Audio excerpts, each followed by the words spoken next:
that's kind of brought about this like country clubification. I mean, it's getting more and more expensive. I've seen the price increase even in my time. Tracking traditionally has been very much a blue collar activity. Now that there's at the super high end, big budgets, and it's changed. Am I still going to be able to go on like a Friday afternoon and expect there to be open lapping? All right, guys, welcome back to another episode of the Two Track Mind podcast with another weekly recap. Yo. Man, just blasting everyone's ears. It is so we try to get the show out on Mondays. It is currently Monday morning. I'm gonna try and get this out. I'm gonna try to get this out today, actually, midday. Just gonna wing it with the workflow and see. Because the issue is like here the upload speed for the internet's not that great. But I think I'm gonna mess around with the export settings a little bit, see if we can make it a little bit smaller. It's like a 1 hour podcast, like I don't know, like 20 gigabytes if we go full out. But anyway, news for this week and things we want to cover. For our friends out in the US, pretty big news, especially for people in California, is that Willow Springs, the famous track from just the local scene, but also I think it's been like Gran Turismo, stuff like that. It's been featured in movies. That now has a new owner. So we're going to talk about that. And for everyone else who's like not from California, I think there's going to be some pretty pertinent discussion as to what using that as kind of like a case study of like what's going to be happening to local tracks going forward, if there's going to be a bit of a theme around that. Other things I want to talk about in Shop Talk, something that's kind of come to mind for me is kind of discussing the merits of all-wheel drive, especially when it comes to cars that have the choice between either the front-wheel drive variant and the all-wheel drive, or the all-wheel drive plus the rear-wheel drive. Right? There's a few cars that I can think of that kind of fit in that category. That's fresh in my mind right now. That's fresh in your mind right now. We'll get into that. And in HPD Corner, something that came up in some of the group chats that we're both a part of this week was, how do you get more practice in trying to catch a car that gets loose, right? How do you get comfortable around that? Because I think it's true. It's something that it's difficult to wrap your head around in terms of, you've gone through to a few lapping days, you know the line, you know how to keep it within like 7/10, 8/10. But when you get to, as we both know, when you start approaching 10/10, the car starts feeling different, right? And how do highly sensitive. Yeah, how do you get the time? How do you get the reps? What's the right mentality? Where do you go to get that kind of practice, right? Anything on your mind that you want to add to the agenda? No, I think we start with that and see where it goes. Cool. All right. So drivers meeting, Willow Springs. So this track, I believe, was essentially for the longest time has been family owned, right? And it is the track that 80 miles out of LA, so SoCal. There's 3 tracks there. I think the ones that people mostly know it for is Streets of Willow and Willow Springs and Big Willow. I think it's called, right? There's also a karting track and a drift track there. Yeah, I think there's even more than that. Yeah, so the 3 that they list is Big Willow, Horse Thief Mile, which I'm not too familiar with that one, and then Streets of Willow, right? So here's the situation with this acquisition, right? I think last year it was on the news that the track was up for sale, and people were looking at the list price. I think it was like $2.5 million, which if you think about it, it's not a crazy amount of money, but if you're an investor and you want to buy that place, you're probably going to have to put in a decent amount as well, right? To kind of bring it up to new standards. Whatever your new business model is going to be, you're probably going to need more, an update on facilities and things like that. So the new owners, so kind of interesting. So there are 2 partners, right? One of the partners is a private equity firm that specializes in real estate as well as like real estate driven businesses, right? So a racetrack makes a lot of sense. And that is, I got the name for this. It's Cross Harbor Capital Partners. Okay. And the other strategic partner that they have in this new venture is Singer. And so Singer is known for doing resto mods on Porsches, like air-cooled Porsches, right? It's like their bread and butter. What do you think about this? Man, there's so much history and heritage behind this space, right? Yeah. Like, I don't know, like in the 50s, like Shelby, for example, right? Like I have never been to this track, but I know, like 4v4 a bunch man. of people, exactly. A bunch of people have raced at that track. So there's a lot of history. And I've looked at some photos of the track and just reading some comments of other people, their thoughts on it. This place needs a lot of work, like you said, right? Yeah. in terms of like runoff, like there's like, if you go off, you're going to break your car.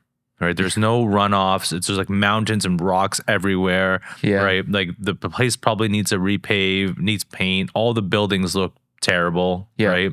So, I mean, the owner passed away and now his children were running it for a few years. Okay. Right. So if they're not super passionate about motorsports and they don't really care, they're kind of like the next generation. They don't care about, Shelby and Ford versus Ferrari or whatever. I don't know. And they don't want to put. I will say that from what I've heard from the listings is that they did want someone who would kind of carry forward and make this something that was still going to be publicly accessible. Right. Right. Absolutely. But I think a lot needs to go into that space to make it, I guess, to modernize it, but also to keep some of that heritage, right? So there's a lot of work to be done, and I don't know if it would be worth it to the owner's kids. So I guess maybe that's why it came up for sale. But I mean, Singer does like resto mods, right? Yeah. So hopefully they can sort of apply that same recipe where they take an older track and just make it like exactly resto mod track and just like make it like completely modernized, FIA. Put some runoff in there, put some more safety stuff in there, repaint, repave. I think it'll be amazing, right? It's so accessible from like, big major city, right? As I was thinking about this, is basically like our miniature version of this is basically Toronto Motorsports Park. Yeah. Cayuga, right? An hour and a half away. Probably could use a revite, probably needs more modernized, safety standards and things like that. But the problem is you do all of that, becomes more expensive, becomes less available, right? And so, here's what's on the press release, right, on this, right? So they're trying to make it a quote, tech hub for race teams, manufactured environment, car storage, restoration facilities, a museum, right, to your point about, maintaining the heritage, and a private members club hosted by Singer. All right, so here's other information on how they're running the new business, right? So they've kind of like in this new organization and setting this new place up and revitalizing, they've hired former Formula One driver and Le Mans winner Alex Wirtz, and he's going to be taking a look at how to modify the track, right, for safety standards, and maybe they're going to also change the character a little bit, enhance it.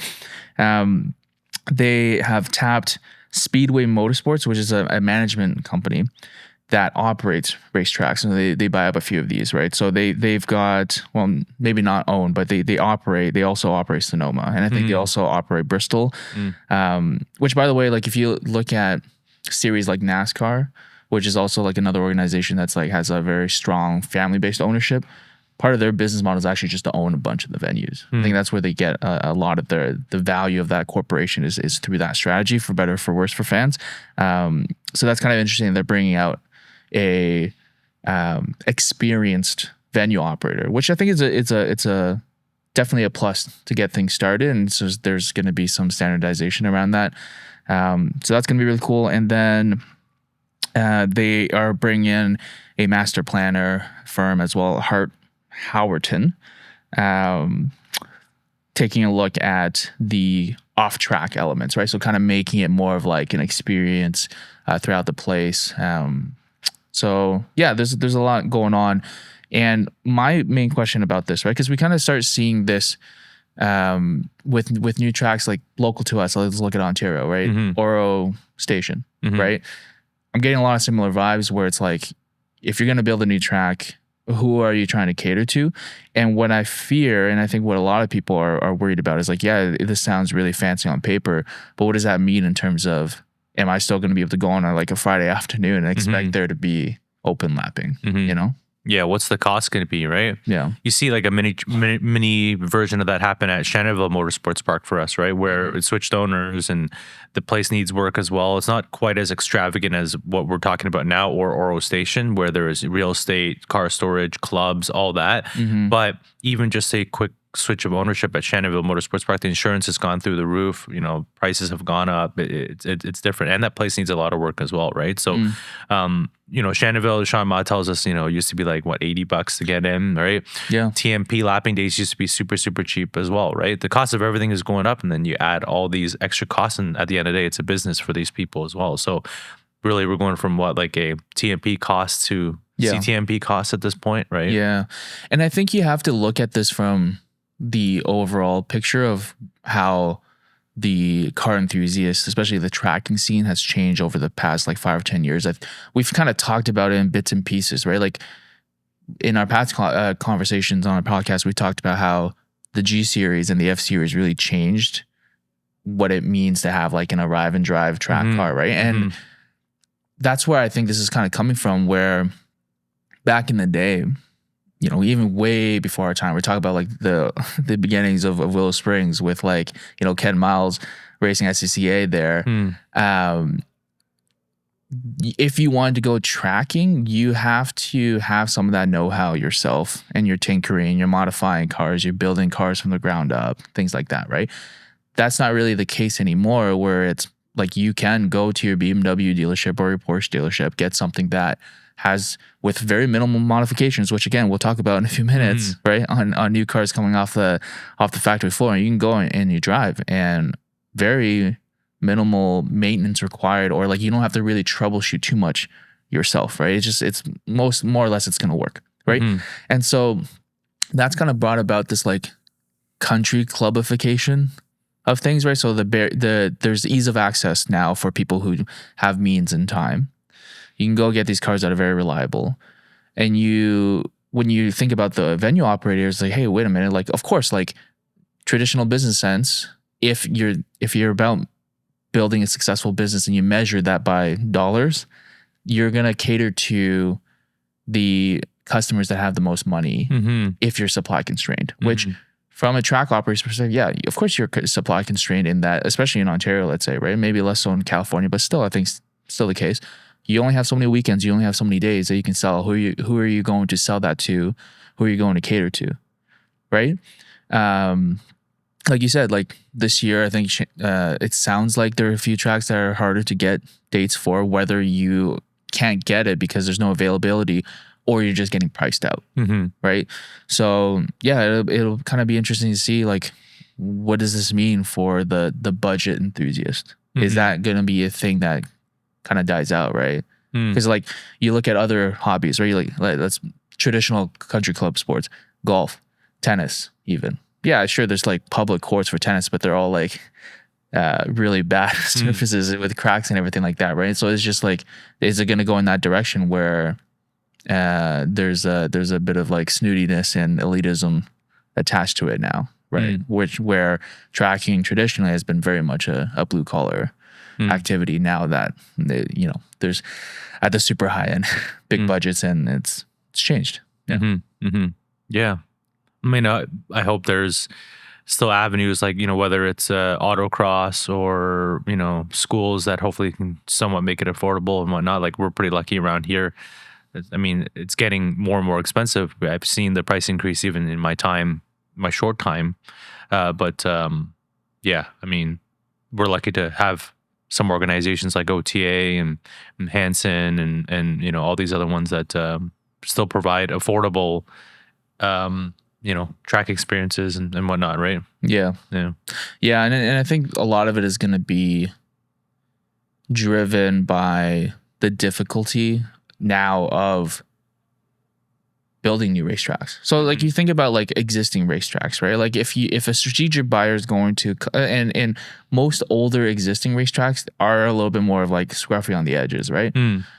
Where is this all going to go, right? Like, well, if people are looking to exit that asset, new businesses come in, of course, I think a lot of them are going to think about like, how do I make it more than what it is today, and what kind of business model I'm going to apply? And it's probably going to trend towards more upscale than it is downscale or maintaining, right? Sure.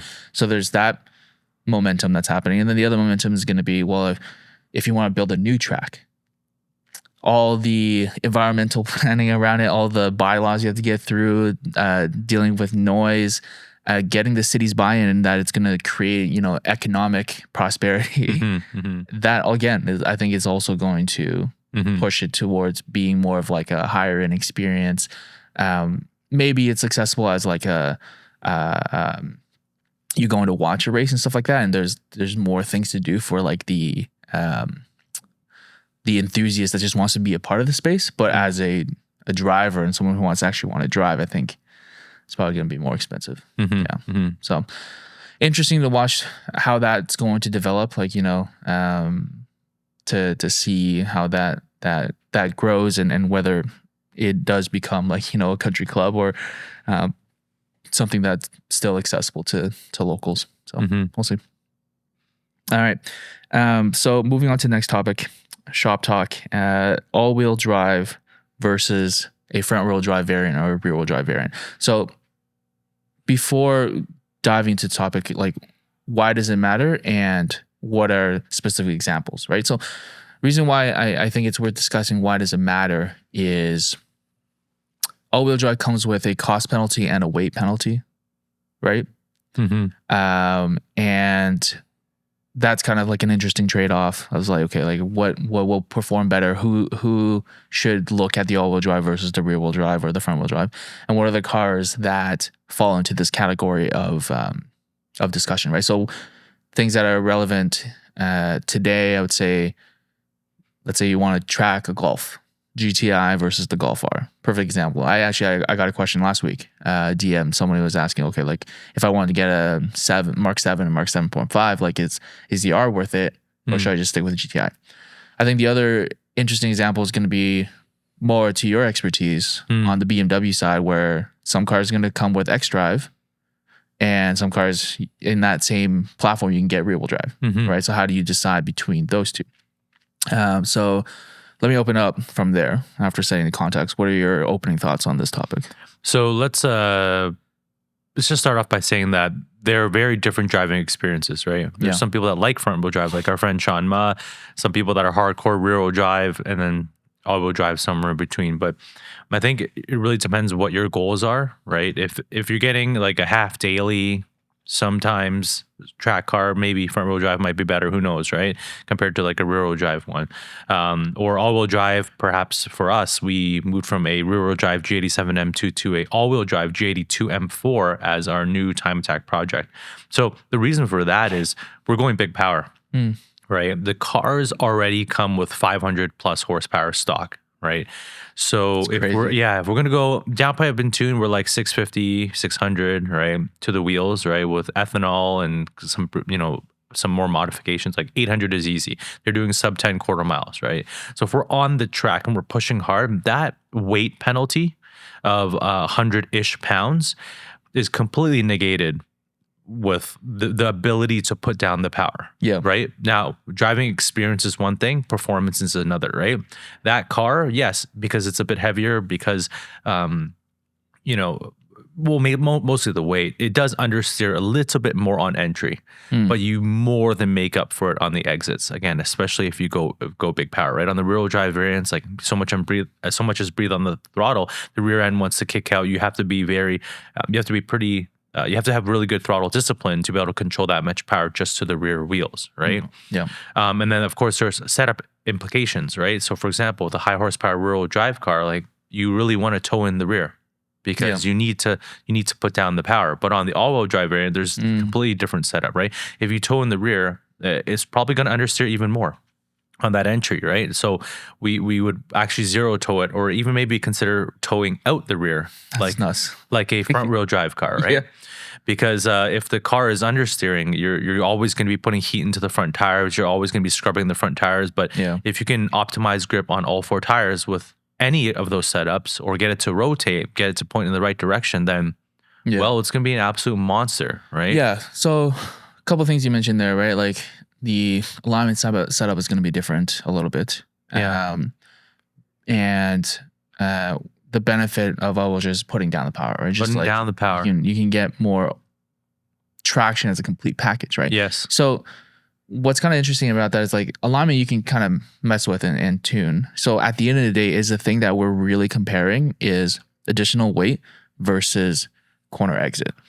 From a purely performance standpoint, I would say yes, but fun factor is also another thing, right? What is your style? How do you want the car to drive? Because they're going to be completely different, right? Like front wheel drive, all wheel drive, rear wheel drive. They're just completely different, and setup is completely different. But yes, I would say in terms of performance, yes, you're sacrificing some weight for better exit traction. Yeah. But setup is completely different. Yeah. So it sounds like for you, are you then a fan of the all-wheel drive, let's say for the G series platform? So at this point, yesterday we tested our G82 time attack build. It was full weight, so 4,000 pounds. It has brakes, 295 scrubs from 2 seasons ago that were left outside in the winter. So they were done. The tires were done. It had suspension, some AGT coilovers. Jim and I tested the car. I did a 14.2. He did a 14.6. That's stock power, full weight. Make sure you get that in there, that you went faster. Yeah, but he was like, he was claiming, I was doing sliding laps. I was just chilling. I could do 13. But I believe it. That car in its current form could probably do a high 13. We're already in the low 14s. With a tune, it's crazy. The thing is, that car's not even really set up properly. There's a few things that I would love to do because it's all-wheel drive. I think we can go more camber than we did with the G87 because I think we did like 3.8 in the front. It needed more, but any more in the rear, like if we were touching 3s in the rear, the contact patch wasn't great on, under power, right? So now with all-wheel drive, because all 4 wheels are driven, I think we can go very aggressive with camber settings, and then we can potentially think about zero towing or even slightly towing out the rear just to get the car to rotate. If the car rotates on entry, you just point and shoot. You just rely on the power, right? Why would you want more camber? Like, especially in the rear. Why would we want more camber? Not getting good contact? No, because like once we go like 3.5, like 3 in the rear, like it was a little bit more sketchy. This contact patch wasn't great, like even just going in a straight line. But you think it's going to help in the cornering phase? Yes. More. Yeah. Even more than 3 in the rear. It's possible. The thing is with max strut, and those cars can handle 4 easily, 4, 4.2, 4.3, 4.5, like they're heavy cars, like they can handle that type of camber, right? Yeah, because I mean, traditionally, like when you look at the 86, we usually don't go more than like 2.5, 275 in the rears. Well, you have like other, Giuliano and them doing like, high 3s, right? They're doing high 3s. High 3s, yeah. High 3s, maybe even 4. Yeah. Yeah, McPherson strut, like it's for sure. It can, if you're going for max attack, you can go quite a lot of camber. Yeah, and the reason why we say max strut is because they lose camber on compression. So that's why. Interesting. So the other dynamic that I want to discuss when it comes to all-wheel drive versus the other variants is the platforms. So just because it's all-wheel drive doesn't mean it's going to behave similarly across different manufacturers, right? So let's take it, for example, Volkswagen Group. So Audi VW versus BMW versus Subaru. BMW's architecture is all-wheel drive, yes, but it's a rear-wheel drive biased all-wheel drive system that's converted to have all-wheel drive. Whereas Volkswagen and Audi is a front-wheel drive biased all-wheel drive system that's been modified to have rear-wheel drive in it.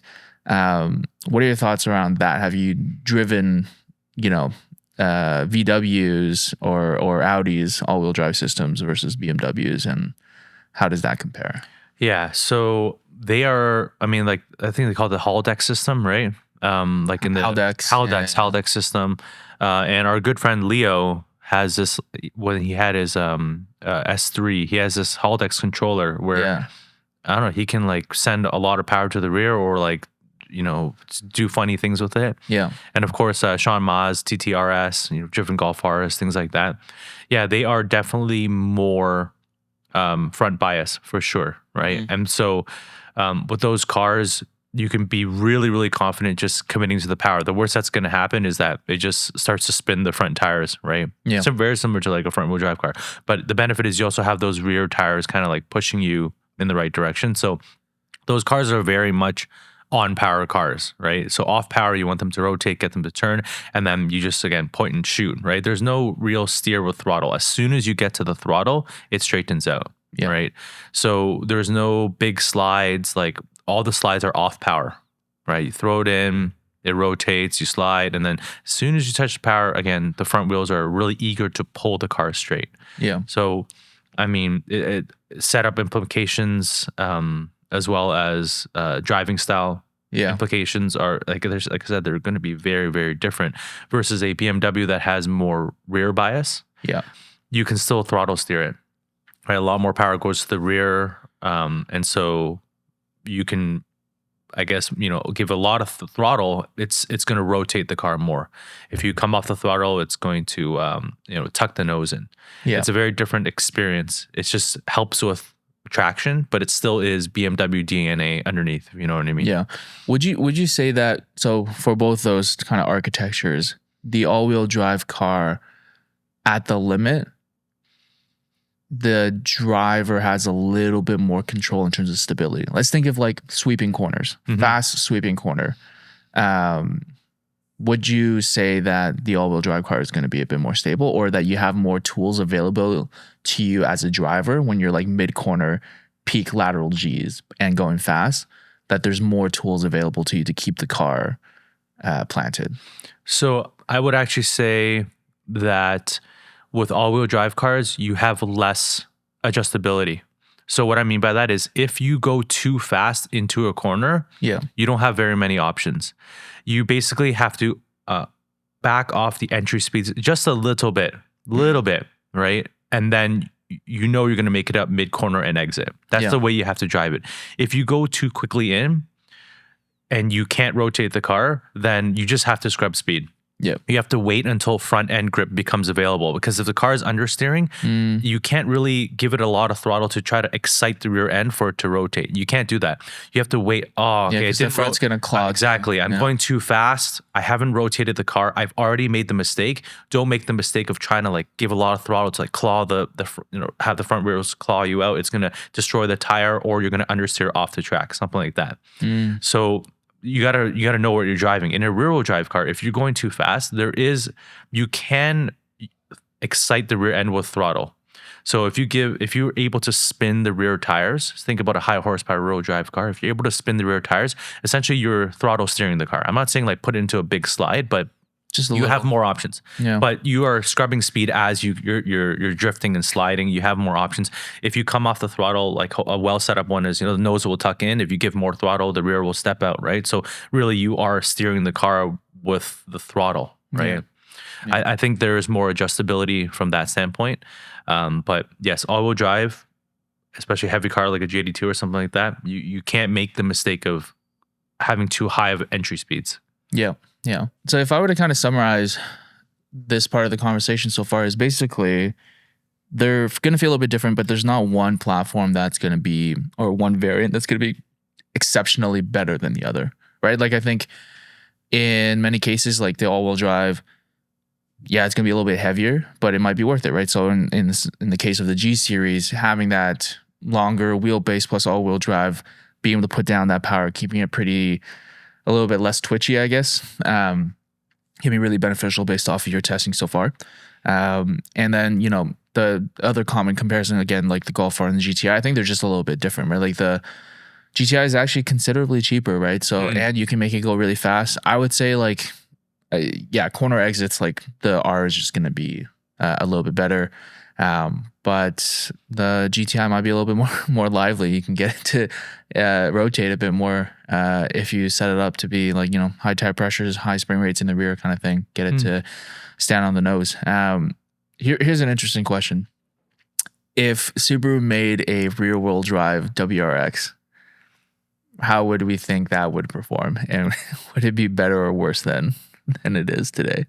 I have no idea, man.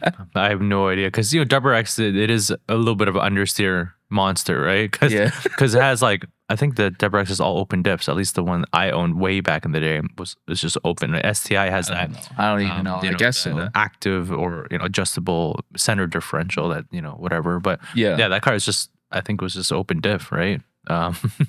So I guess like a rear wheel drive variant of that would, I don't know. I mean, the car is pretty heavy.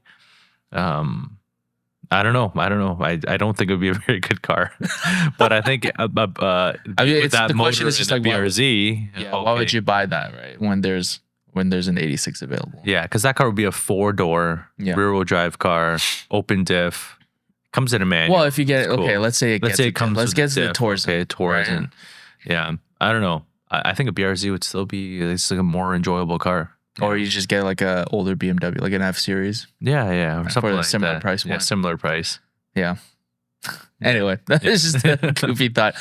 All right, let's move on to HPD corner. So again, like the question that was raised in our group chats, I think a really interesting one is if you're someone who's had a few track days and you can drive, 7/10, 8/10, no problem. You hit all your marks, braking zones turn in, right?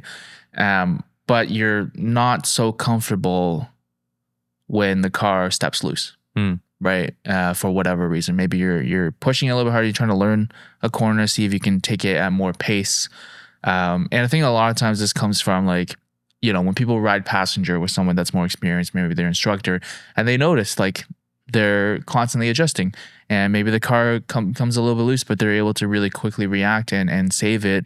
And it almost feels from the passenger side that it feels faster, right? We've just been talking about like, how do you get the nose pointed so you can get back on the throttle, right? That requires you to be a little bit more comfortable with a car that's going to be a little bit more loose and not completely on rails, right? We know that when a car has slip angle, it maximizes grip to a point, right? That when you have no slip angle, which is what most people, when you're driving 7/10, you're probably not going to have any slip angle. You're just literally on rails. You're leaving some performance on the table.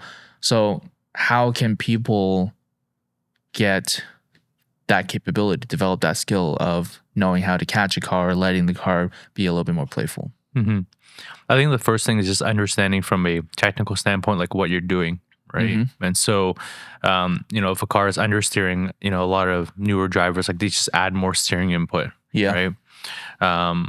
And, just learning why you need to open up the wheel, when the car is understeering, or countersteering when the car is oversteering, is one thing.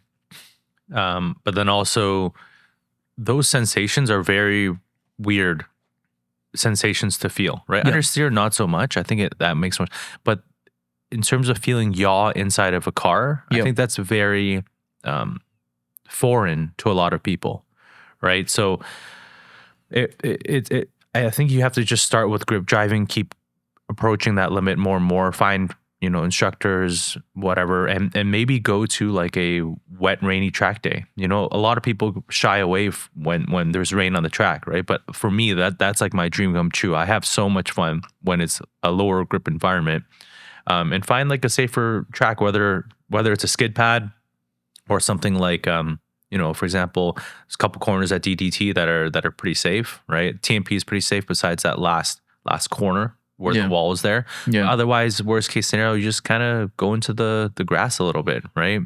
And just maybe those hairpins, you try to, kick the rear out a little bit or whatever, just to start to work yourself up bit by bit to feel that sensation of really it's yaw, right?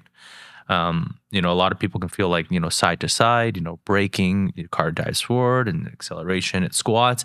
But that sensation of yaw is something that is very foreign to people, that I think you need to develop that sense for it, and what the car is doing underneath your butt, right? So optimizing grip on all four tires, and then of course things like load transfer, weight transfer. But again, just working up to that sensation of yaw, it's kind of tough. So maybe like lower grip environment, maybe skid pad, that sort of thing. Yeah.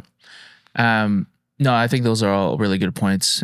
What I would add is there's a few things that dispel about being comfortable with driving a car loose and saving a car, right?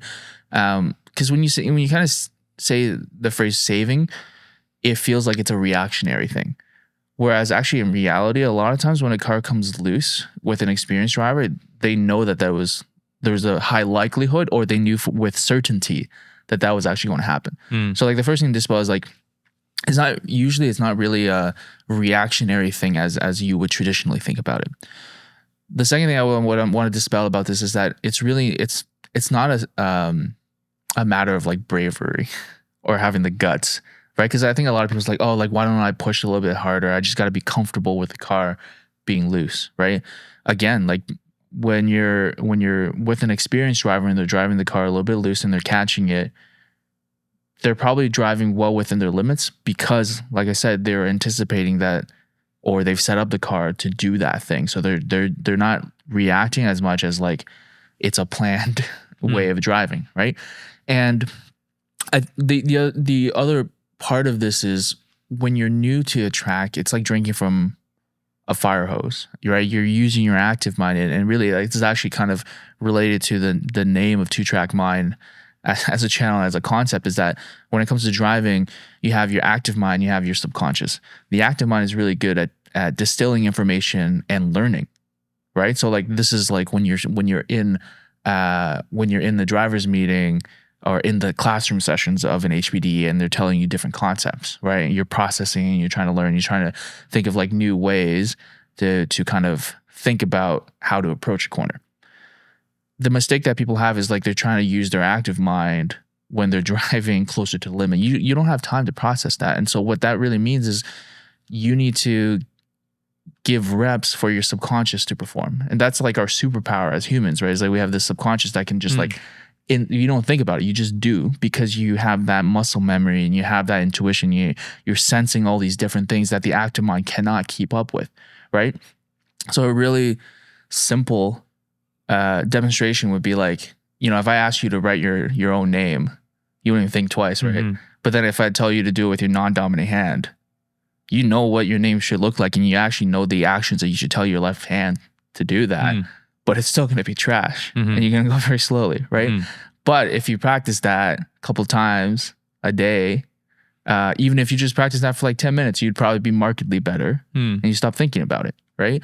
So in my mind, what it comes down to is like, how do you then just get safe reps, right? So what I would suggest is, for me, what's made the biggest difference is actually sim racing, right? Doing iRacing and doing like Miata Cup or Skip Barber. Those cars, like, if you want to drive them fast, they're a little bit loose.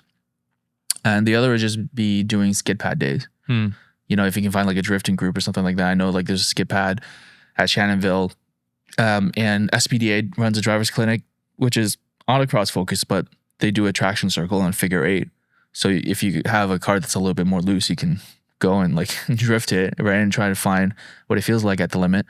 And I guess the other thing is like, if you're still pretty new to tracking, it's very tempting to go blast it on 200 treadwear CRS or RT660s or something like that. But maybe take a track day where you slap on the stock tires or some 300 treadwears where the limit is lower. I do that all the time. Right. And then you can go and slide the car a little bit more, and it'll come out. The rear end will come out a lot sooner than with the 200s, and doesn't break away as crazy, right? You'll be able to hear it, you'll feel it. And those are all part of that sensory package for your subconscious to use and react. And you'll just, in reality, when you become more comfortable about it is when you stop thinking about it actively, right? Because you're just gonna, your body and your subconscious is actually just gonna perform it for you. Yeah, absolutely.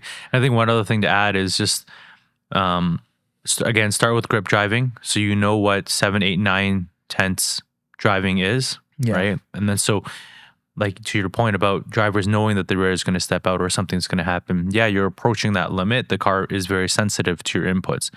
And at that point where the car is very sensitive, right, you need to be very aware of what all 4 tires are doing, right? And I think a lot of people have trouble knowing what the rear end is doing.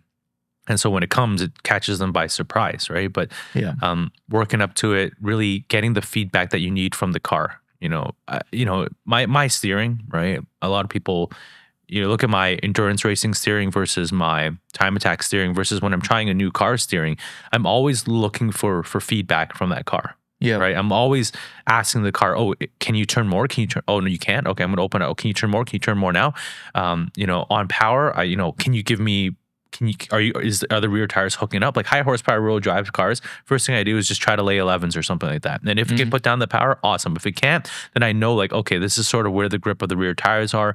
Then I can sort of work up to. There's different ways of working up to it, not necessarily just to completely drift the car, but you can put your foot down in a straight line, right? You can threshold brake to get an idea of kind of like how it loads up, how the suspension loads up, how much available grip you have, like just, when does ABS kick in? There's a lot of these other things that you can sort of feel before you think about like, okay, I'm going to start drifting. Like I said, threshold braking is a great thing. Like try to brake as much as you can before ABS kicks in, right? Or how much power can the car put down, so on and so forth. And then you kind of work into like, I think the yaw is actually that last sensory sensation, I guess, that people need to start to learn, because once you have that yaw sensation, then you can really have access to the rear tires. You can maximize grip on the rear tires, and you can steer the car not just with your steering wheel. Yeah. That's good advice. All right, last segment for today, Q&A. So they got a few questions here. They're actually pretty related, but I want to address one question that we get. So I put out on Instagram before we record just a call for questions with a poll.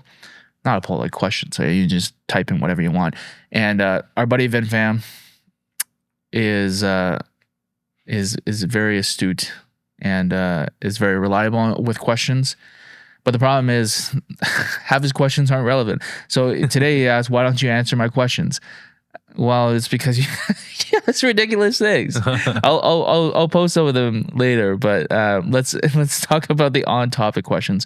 This is kind of similar to what we discussed last week, and there's two questions that are pretty much the same. So OEM_Plus and JP_William80, they both asked, maybe 10K is unrealistic, but what's the best 15K track day car? And JP asked best 10K track day car daily and why. I think this is going to be a pretty quick answer from me. You already have a video on it. Well, yeah, I mean, so for 15K and under, look, I think you're getting a Gen 1 86, right? No you're doubt. Getting a Gen 1 86. You could make an argument, like if you want the convertible feel and smaller car feel, you get like a MB or an NC Miata. But honestly, for the performance, like if you think that this is something that you want to do for a long time, just get the Gen 1. The main issue you're going to deal with is how long is that engine going to last? Because the replacement cost of the engine is a little bit more expensive for an older car now, right? They're like 3,000, 4,000 Canadian. But I think that's still the car that I would get, and I don't think it's going to depreciate much further than that. Even as a rolling chassis, they're worth like a couple $1,000s because hardcore track people and race teams want them to build into like drift cars or enduro cars or something like that. So yeah, no question for me if it's a track only car or mainly a track car, Gen 1 86. If you need it to be a daily, I still think the 86 does well as a daily. If you're just no kids, 2 people, that's fine. The other option, 15, I think it's a little bit tough. Like GTIs, I probably wouldn't look at a Mark 6 at this point personally. I think like a 7 might be okay, but even at this time, especially with tariffs now and stuff like that, you're probably not gonna be able to find a good example below that point. So yeah, broken record. We're huge fanboys, and unfortunately, I will have to say, Gen 1 86. Yeah, there's I don't think there's a discussion there. Yeah, that's it. Yeah. Did you get any questions on your end? I didn't look. All right, we'll save it for the next time then. All right. Any final thoughts before we wrap up? No. Like, comment, subscribe. Yeah. True Track Minded. And if you want to participate, in the Q&A, follow 2Track at 2Track Minded. It's called 2Track Minded because 2Track was taken. Mm-hmm. It's how annoying, right? So what is 2Track Minded then? Huh? What who took it? I have no idea. Uh-huh. Maybe some psychology podcast. Okay. At 2Track Minded. Follow us on Instagram, and I'll post a story with a Q&A, and then you can punch them in, and we'll address them. Mm-hmm. So that's it for today, and hopefully we get this episode out in a couple hours, and we'll catch you on the next one. See you guys. See ya.